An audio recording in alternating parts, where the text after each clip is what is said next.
Hey guys, in this episode, we're going to be talking about both perspectives, realtor and if you're going to be doing for sale by owner. But we're going to be talking about preparing the house and also staging the home so it's ready for people to come in and see. Hey guys, welcome to The Buzz, Coffee and Real Estate. We're in episode 5 of our seller series, and this is preparing and staging your house. So a lot of things to jump through here. Yeah. We've been running these parallel paths between for sale by owner versus working with a realtor. And we're actually, this step really can be combined because there's a lot of overlap. But let's jump in first to the structural aspects of your home, because you're going to need to know that stuff. So how would you approach that? Well, I mean, first off, we'll hit two things. One, you're going to have a couple of disclosures you're going to fill out. Okay. One of those is going to be the residential property disclosure, and then you're going to have the oil mineral rights, and then if the house is older, it's going to have a lead-based paint. That's going to be built before 1978. You would right. have to fill out a lead-based paint addendum. Yeah, that's right. So those forms, you want to be able to fill them out appropriately. Yep. Now, if you don't know, then you can mark no representation. If you are unaware or something like that, then I would recommend you do that, because if you mark it yes or no, then you're held to the yes or the no. Sure. Yeah. So it's a huge, if you haven't seen one before, it's a huge checklist. The residential property, which is the large documents, 4 pages, at least in North Carolina. So it's all of these questions. You know, what kind of pipes do you have? What kind of heating system do you have? When was the roof replaced? How old is the house? All these sorts of things. And so you can check, yes, there are problems. No, there are not problems. Or I don't know, or I don't want to tell you. You know, NA, no representation, basically. Yep. And so by doing that, you throw up some red flags, especially if you were living in the house. Now, if you rented the house for 10 years or it was your mom's house that you inherited, it makes sense. Like, I don't know. Yep. But if you were living in the home, you need to know. And so we mentioned in the last episode, kind of taking as many of the question marks out as we could of running a pre-listing home inspection. Yep. Okay, it costs several $100s, but they're going to go through it with a fine-tooth comb. Reach out to us. We've got some really good home inspector connections that we can send to you. That's right. And they will be able to tell you everything that's wrong and what the condition is and all that. But if you don't want to do that, then put on some coveralls. You know, that's right. Climb in that crawl space. You need to know your pipes. You need to know, is there moisture under there? You need to know where your hot water heater is located. You need to know if you're on well and septic, what's the condition of that filter up under there, or those expansion tanks that are a lot of times up under the house. So a lot of different details and features that you're going to want to know, because that seller checklist, that residential property disclosure, is going to ask you those questions. And in order to provide confidence to the buyer, because you're going to need to give that document to any potential buyers, they don't want to see a bunch of I don't want to tell yous. That's going to throw up a red flag. So you need to know those answers. Exactly. And the same thing goes for that residential property and the MOG, or the oil mineral rights is what we call it. Mineral, oil, gas, MOG. Yep. And then of course, lead-based paint. So you're just going to mark those as yes, no representation. A lot of it's just going to be, do I know? Do I have knowledge of? And so those things would help. You know, it's like you said, if we did an inspection, you're going to know that. If you don't want to do inspection, and sometimes it's better to do inspection, sometimes it's not. There's twofold options, right? If you got a house with a lot of issues, you don't want to do an inspection. You don't want to go there. Yeah, for certainly 2 different strategies. If you know, then of course you're responsible for it. If you don't know, you can always plead ignorant. But you could have somebody come in and you're really excited about the sale price they're willing to offer on the house. And then both of you get surprised by some major structural issue, and it causes the whole deal to fall apart. And you might be left with the short end of the stick there. So it's kind of how you want to play that card. But it's nice to know. I mean, it's, bad news, you might as well know bad news up front. Exactly. So certainly 2 different strategies there. Yeah, I think, you could do the twofold. Like I said, you can give all information up front, and then you're pretty locked in. You can kind of go the route of, well, I know there's going to be some stuff, but, there's only a certain amount of stuff that I'm willing to fix. Sure. And you may just want to be up front with that. For sure. And like you said, if you've went down there in that crawl space and you've looked around, you've done the investigation yourself, then you kind of have an idea. And that would be probably, if I was not going to do the inspection, I would make sure that I was pretty well adversed in that. Or if I got some friends that are contractors or something like that, maybe have them come in and take a look at it and kind of educate you and maybe fix those items ahead of time. I agree. Anything having to do with the skeleton of the house, it's going to come up in a home inspection report. And at that point, you've got money on the line. You got people that are stressed stressed out. You got people that have packed some boxes. You got people that, are living out of maybe apartments or short-term rentals. It's a high-stress situation. So it's really nice to know those things having to do with, again, the electrical, plumbing, heating and air, framing, roofing, those basic parts of the skeleton of a house. Yep. Those are typically things that probably need to be in pretty decent shape. That's right. So good to know that. And then you need to connect in with a contractor. If you know one, reach out to us. We'd be glad to give you recommendations. But you need to have those things, be aware of them, even if they're not fixed yet. Exactly. And like you said, if your plan is to not, like you want to go the route of, I don't want to do anything, then you need to be willing to negotiate, but also be upfront with the person that's buying. If it's another person that's just the buyer, or if it's an agent, say, hey, I just want to tell you, I haven't done any inspections on the house. I'm sure there's probably some stuff in there. Yeah. I don't know what they are, but I haven't done any further research into that, but just be upfront about it. Yep. And that way they can educate their buyer, Sure, or the buyer themselves can be educated to make a wise decision on moving forward. Well, and in the industry, we would call it as is. That's okay, right. It's being sold as is, which basically means I, the seller, I'm not sure what's wrong with it, and I'm not willing to make repairs. Yep. So you submit your offer understanding full well that you're coming in with the risk that there could be something there, and it's on you, to fix it if you want to move forward. That's right. And like you said, every buyer is going to do probably a home inspection anyway. So they're going to find out either way. Yeah. So if you cut them off at the pass and you pay, you take the hit, then, it may work out in your favor on the offer. Yeah. But at the same time, it may hinder some offers because people see all the information. So it's really it's just a gut check moment. Like, which one do you want to do?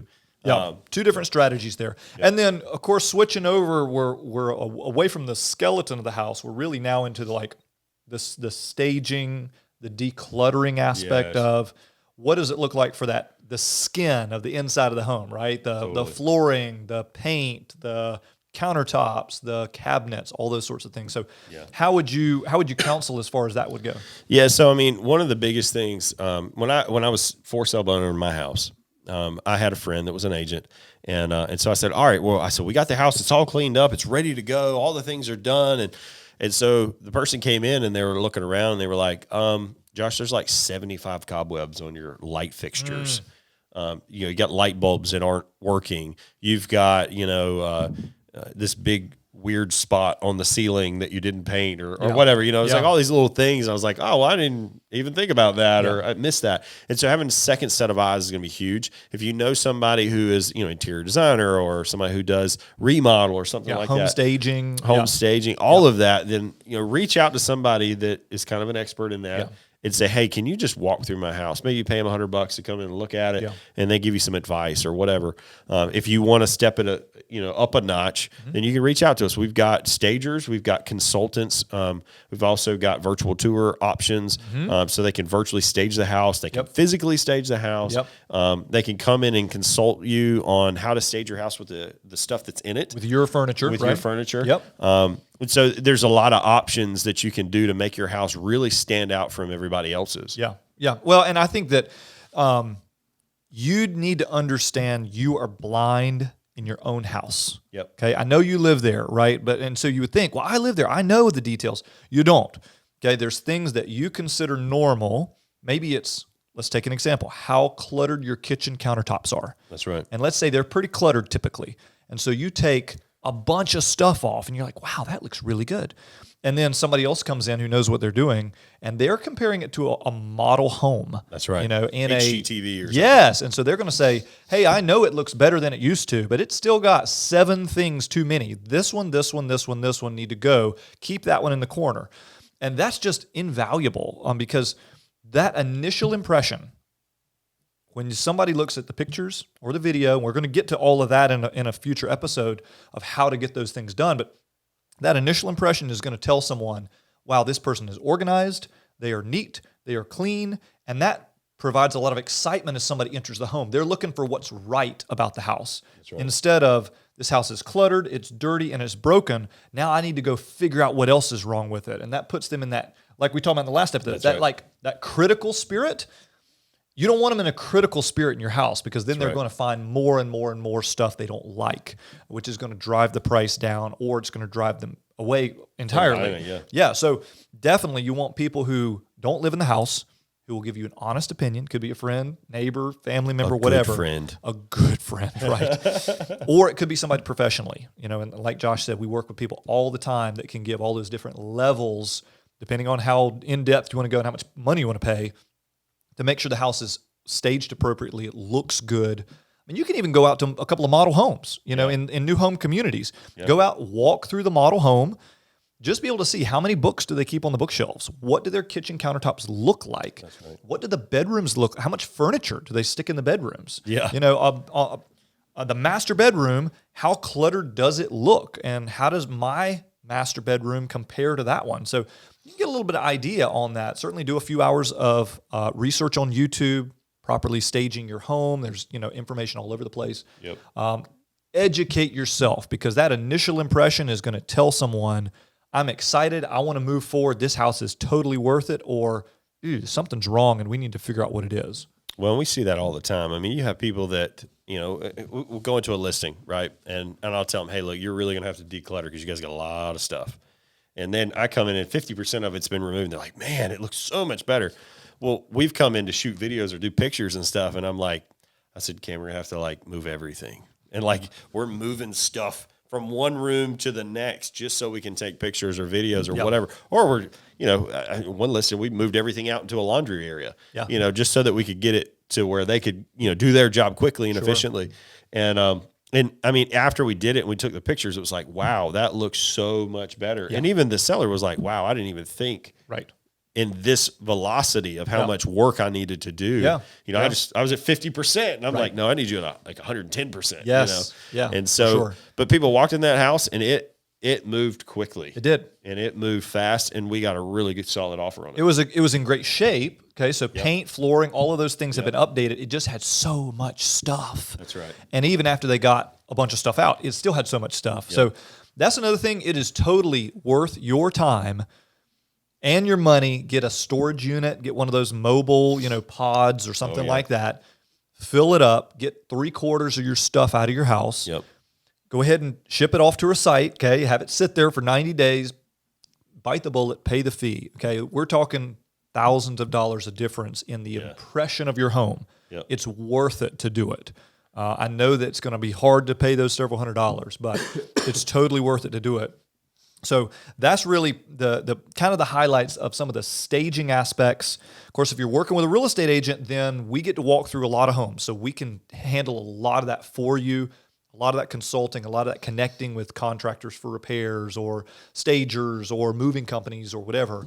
But again, if you're doing it yourself, get some honest friends who will give you some encouragement, but also give you a little bit of constructive criticism.